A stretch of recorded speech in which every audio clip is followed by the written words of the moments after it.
what's up? It's Jenna. I wanted to tell you guys a story that's pretty funny, so let's just jump into it. This story takes place in the summer of 2018. I was 21, just able to buy alcohol, even though I still had a pretty big problem with it.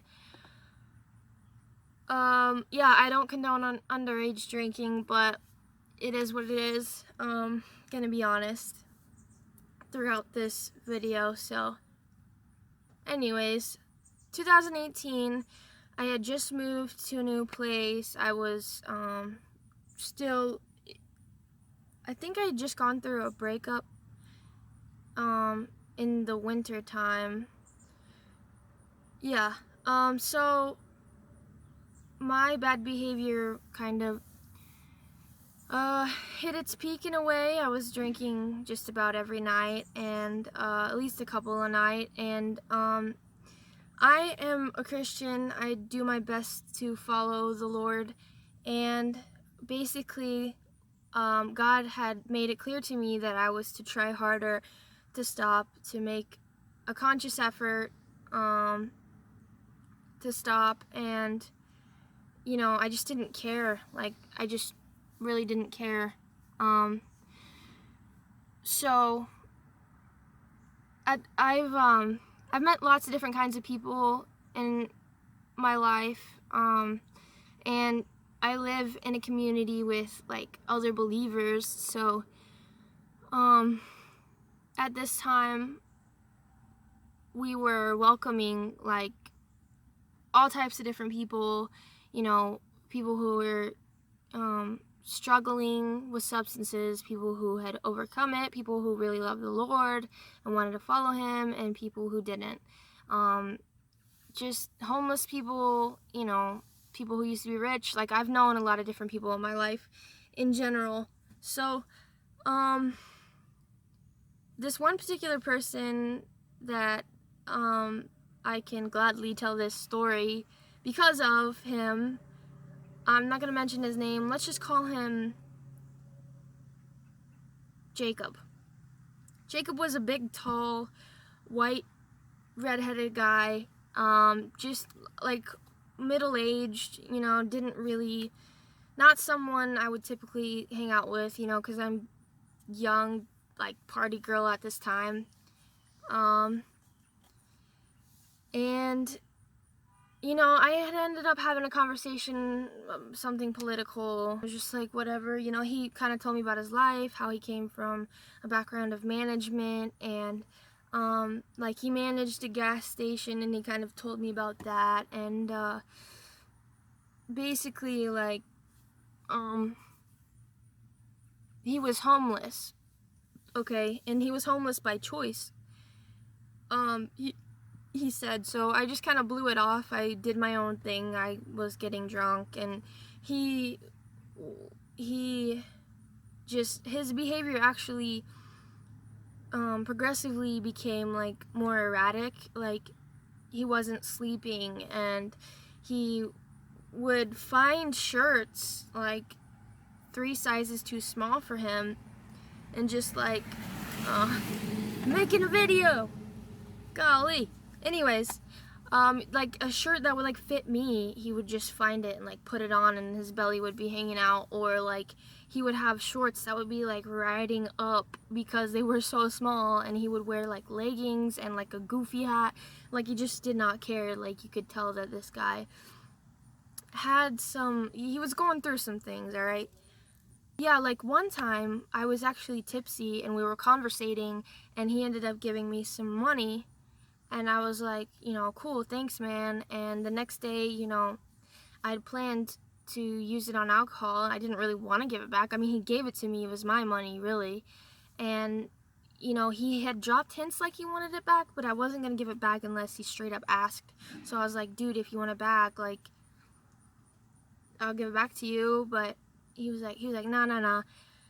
I was like, okay, you know, I'm keeping it. So we ventured off to the store together, actually, and, picked out our beer, and like at that, like, he was like let me see what you got, and I made a comment that like pissed him off or whatever.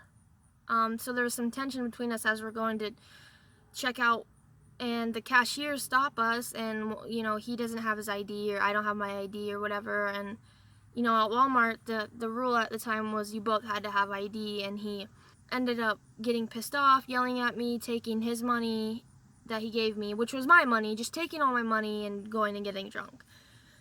So you would have thought, okay, well, I learned my lesson that time. I didn't.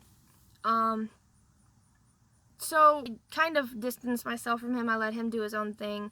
He was like scrapping computers and staying up all night and, going on tangents and not making sense and stealing stuff. Like, he actually stole somebody's pajamas, and like they called him out on it, and like he got them all dirty, and it was just really odd. The things he stole my sandals, like it was just crazy. So one night, after I knew that I was supposed to quit, I had conviction in my heart about it.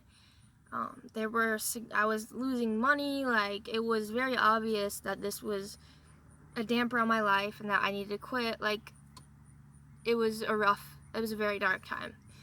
My life was pretty chaotic, so I didn't care. Like, I had money, I was gonna go spend it. So I get a ride to go to the store, and I'm like hoping he doesn't want to come. And he goes with us anyway, so I'm like, whatever, I'll just be discreet. And so I go into Walmart, get what I need, come out, and he's like, he knows I have a beer, and he says to me like, well, can I have some? I'm like, oh hell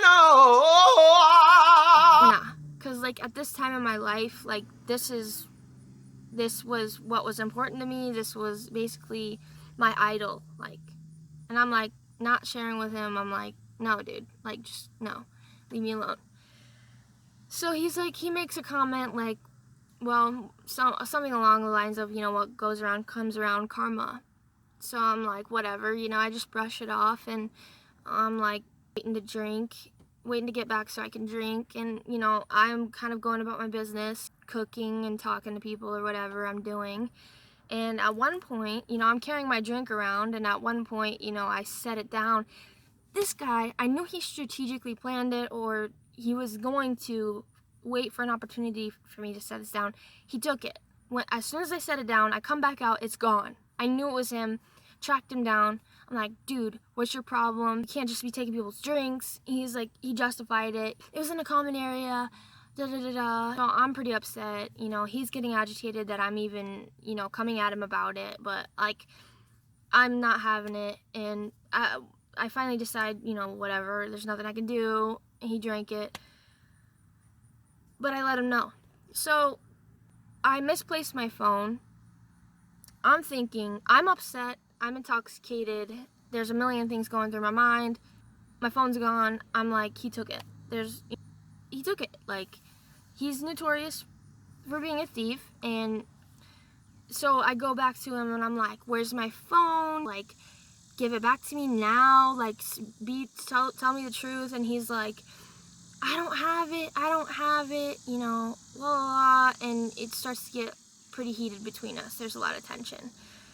And, so, he starts walking off from the place that we're at. And he proceeds to call me the C word, see you next Tuesday word, at least 9 times. I mean, I was so shocked. I'm not gonna lie. Like, that was pretty upsetting. Like, I was upset about that.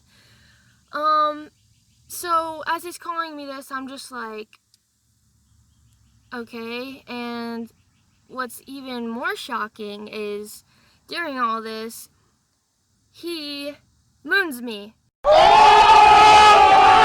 Yeah, I saw this guy's bare behind, big pasty, red-headed white guy. He just moons me. I got mooned. So, yeah, that's basically it. He ended up like going down to somebody else's in the community's their house, and knocking on their door, and he didn't even knock. He just went in the house and went into their bedroom. Like, he was way out of it. And yeah, so moral of the story is, if God tells you to do something, or you're supposed to stop a certain behavior, just do it. You'll save yourself a lot of mental scarring and heartache. Yeah. Anyways, I actually heard he went to prison. I think he got out since then, but yeah, hope he's okay. But anyways, thanks for watching. Yeah, been through a lot. Pray for me. See you guys later. Bye.